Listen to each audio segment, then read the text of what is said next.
Bueno, vámonos al segundo tema. Es la columna, está un poquito larga. Les ofrezco una disculpa, pero sí es un poco larga. AMLO ve en el espejo su narcogobierno. Con un cinismo que ya no sorprende a nadie, López Obrador dibujó el narcogobierno que encabeza y que es culpable de la mayor violencia en la historia de México. Y es que, al tratar de negar los vínculos de su gestión con el crimen organizado, el mandatario en realidad bosquejó su autorretrato, el del narcopresidente en que se ha convertido. ¿Sí? López y su pandilla pueden negar las veces que quieran su narcoalianza, pero los hechos gritan ese perverso pacto, exhibido en horas recientes cuando Hong Kong decomisó 1 tonelada de metanfetaminas procedentes de México en bolsas de Segalmex. ¿Sí? Se confirma que el de AMLO es un narcoestado. Pero existen muchos otros ejemplos que confirman la alianza del Estado y del gobierno mexicano con las bandas criminales. ¿Y cuáles son esos ejemplos? Todos lo saben. La mayor impunidad oficial a favor de las bandas criminales. Más de 170,000 víctimas de la violencia criminal, casi 120,000 desaparecidos, más de 200 activistas asesinados, casi 10,000 feminicidios, más de 70 periodistas muertos y sobre todo el imperio del crimen en todos los gobiernos de Morena. Además de que el mundo sabe que México tiene un narcogobierno, como declaró Porfirio Muñoz Ledo antes de morir y lo ratificó recientemente el expresidente de Colombia, Andrés Pastrana, quien dijo que el narcotráfico compra alcaldes, legisladores y hasta presidentes como el mexicano. Pero vamos por partes.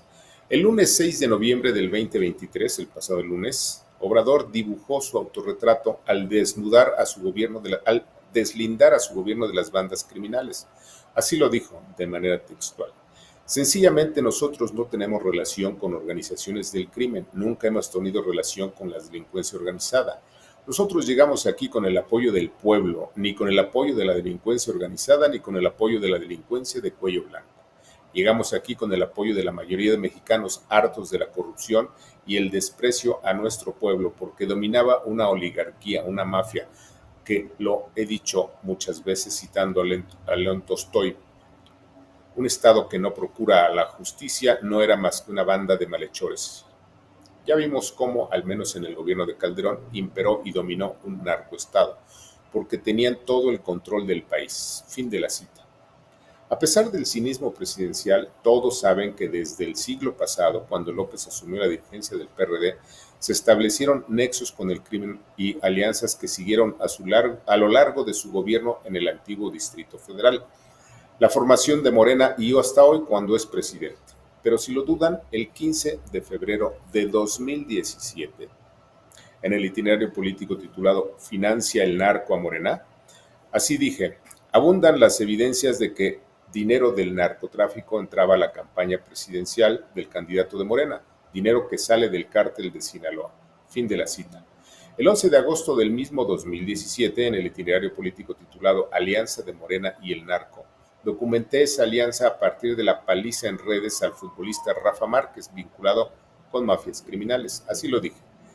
¿Por qué la doble moral de una sociedad de contentillo, ciega, sorda y miope que solapa los escándalos que involucran al más aventajado presidenciable López Obrador con el financiamiento del crimen organizado, mientras que esa misma sociedad sataniza al futbolista?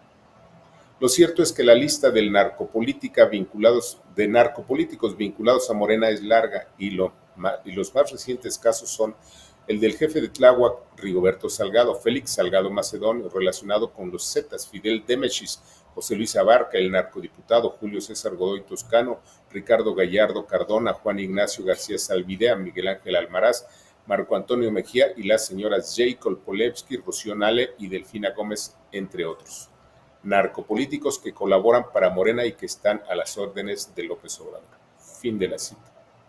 Pero el horror se reveló el día de la elección presidencial en el itinerario político del 28 de junio de 2018 titulado Narcos al Poder. Aquí un resumen de aquella entrega. Pocos se han ocupado del tema, muchos lo han ignorado deliberadamente, mientras la mayoría de los votantes son ajenos a la gravedad del problema. Nos referimos al escandaloso número de ciudadanos asesinados por motivos político-electorales en la actual contienda electoral. candidatos o militantes de distintos signos y rangos y al insólito número de aspirantes que por temor, amenazas o presiones directas dejaron la contienda. Según reportes del portal Letra Roja, entre septiembre de 2019 y julio de 2018 fueron asesinados 120 ciudadanos, todos vinculados con el proceso electoral.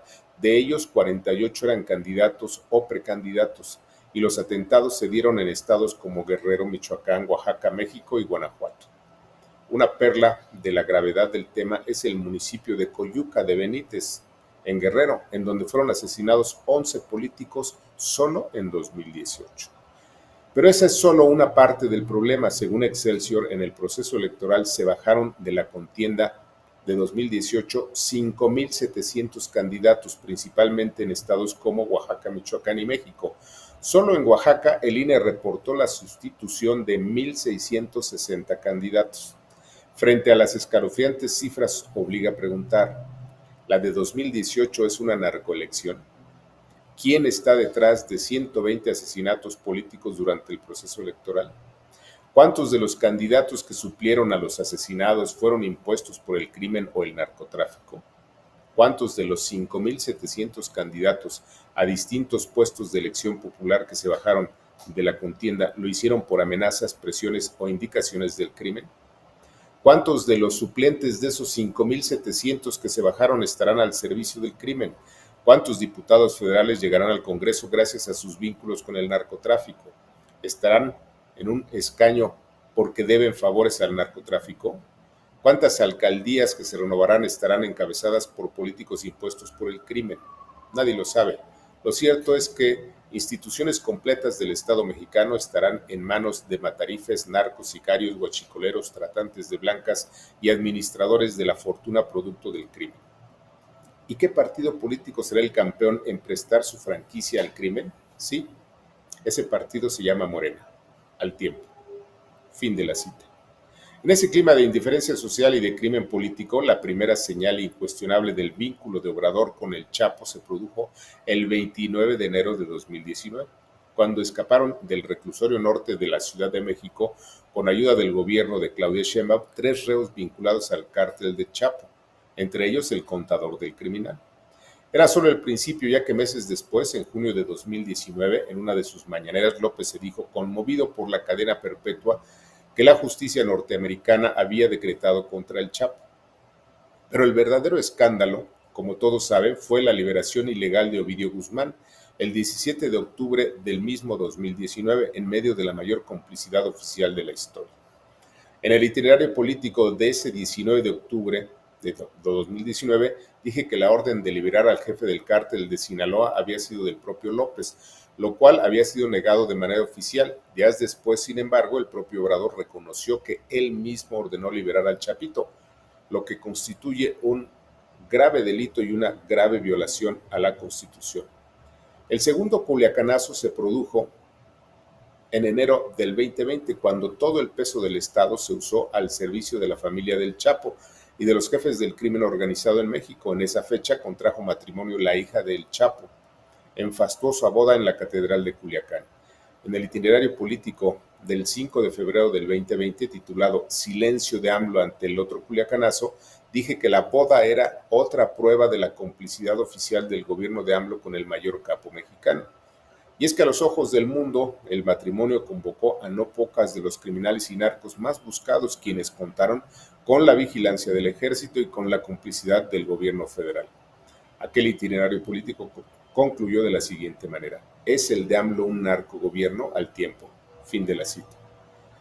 Pero un nuevo escándalo se produjo el 29 de marzo del 2020, cuando Obrador viajó a Badiraguato para saludar a la madre del Chapo. En el itinerario político del 31 de marzo del 2020, titulado El saludo de AMLO que ofende a todos, expuse que viajar a Badiraguato, Sinaloa, para saludar a la madre del Chapo no solo resultaba una imprudencia de López, sino una ofensa a los mexicanos, al país, a las familias de miles de muertos por el crimen y la violencia. Dije que nadie en su sano juicio se tragaba el cuento de que el encuentro había sido casual, y concluí así: queda claro que existe un pacto entre el presidente mexicano y el mayor criminal de la historia, y ese acuerdo, de la naturaleza que sea, coloca a Obrador en calidad de narcopresidente. ¿Es o no el de Obrador un narcogobierno al tiempo? Fin de la cita. En preparación de la elección histórica que tendría lugar el 6 de junio del 2021, en 15 entidades del país en el itinerario político del 12 de octubre del 2020, titulado El crimen organizado hará fraude en el 2021, documenté que las bandas criminales controlarían esa elección.